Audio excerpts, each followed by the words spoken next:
mga par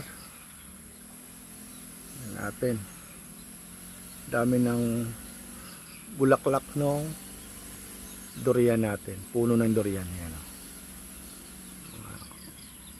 Baka kakain na rin tayo sa wakas, dami yan. Mga 4 o 5 taon na ito nakatanim dito. Ayan pa lang, dami yan. Andyan hanggang taas, ang dami. Kikita nyo, dami nyo mga para. Ayan, langka, daming bunga mga par, tamis nyan. Ayan ito, katatapos ko lang din mag prune ng mga dahon nila mga par. Nandun, meron pa yan. Tinanggal natin yung ibang mga bunga para lumaki at tamis. Yan. Langka.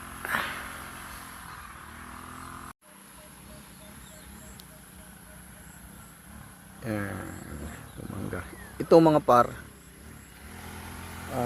itanim ito nung nag-uumpisa pa lang kami rito.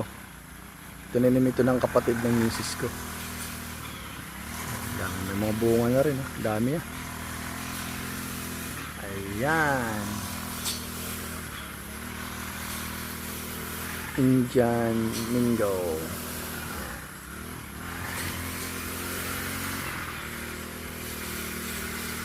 Yung isa naman, binigay yan ng irmat ko.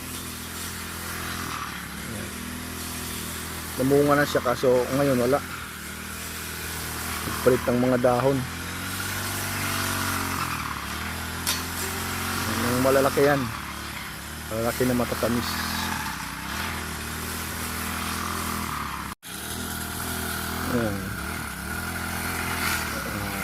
Tagatabas natin at tao natin dito sa farm. Asahan natin buslito. At meron din isang tagatabas natin. Ayun oh. Ayun. Kalabaw. Natural groomer natin dito sa mga damo. Kalabaw ni Boss Camilo. Yan. Ganda yan para normal na itatabas. Meron din doon. Ayan. Mga kambing. Kambing ng kapitbahay dito sa loob. Tumutulong na pagandahin yung damo natin para hindi masyadong tumubo. Medyo maganda na kulay ng damo ngayon mga par kasi umuulan na. Di gaya dati na sobrang init, namamatay at naninilaw yung mga damo. Ngayon medyo okay na. Pero pinananatili natin maganda yung sa gilid ng natin para iwas na rin sa mga ahas. Siyempre maganda tingnan. Yan natin pang puno.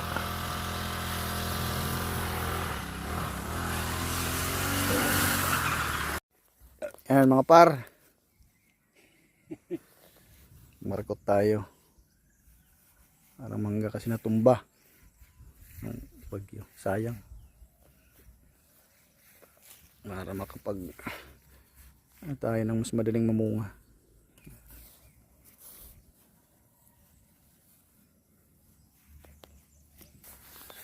Meron na kaming nagawang isa. Yan. Sana mabuhay. Yan. Nga muna sir, okay na yan? Ha? Okay na? Okay na galing kang baga. Sige. Kain natin. Ito mga par, dapat matanggal natin to balat, itong balat lahat para tumubo, kasi kapag hindi malamang hindi siya mabubuhay. So dapat tanggalin lahat, dapat malinis to, walang matitirang balat. Yan. Tapos lagyan natin ng lupa. Yan. Okay. Iwat mo kang pindot kanina. Ito man ang kuan. Maray mo pindot ah. Sige, balik. Sige. Sige.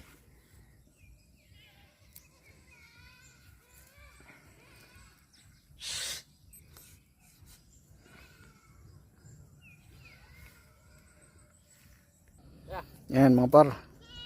Tanggal na lahat. Yan, lagyan na natin ng lupa. So, ayun, okay na yan. Basta dito. Gare.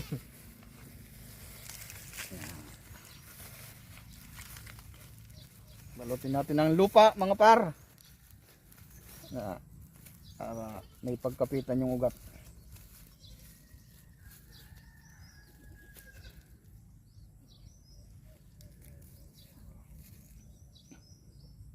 Balikan na lang natin mga 1 buwan.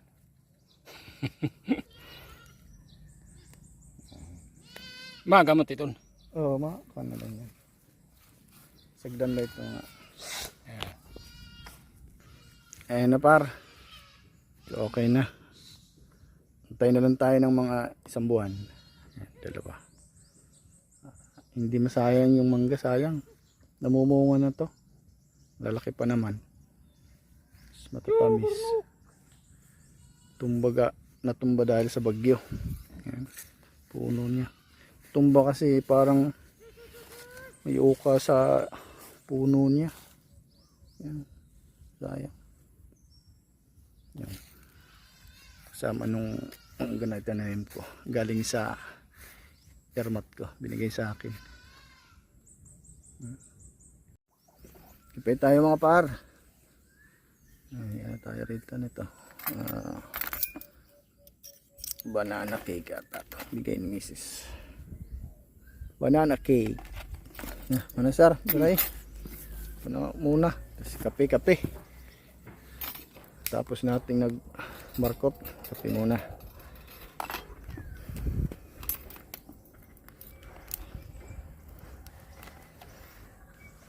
Okay. Bre. Padikit. Ha? Padikit ni. Nakaan ito. Ako na lang. Mabrigya pitan.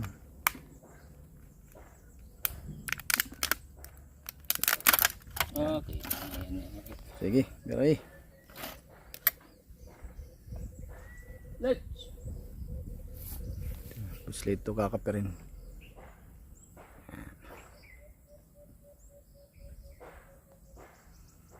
Simpleng kape sa umaga. Ano sir? Tilawin na. Oh. Tirahin na. Baka tirahin pa ng iba.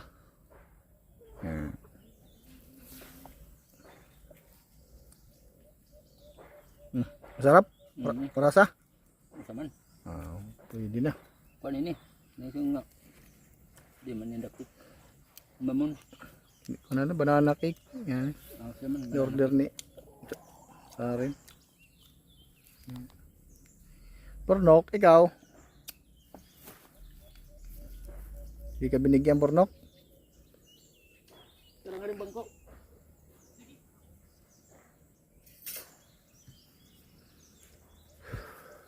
Pinapatag din eh.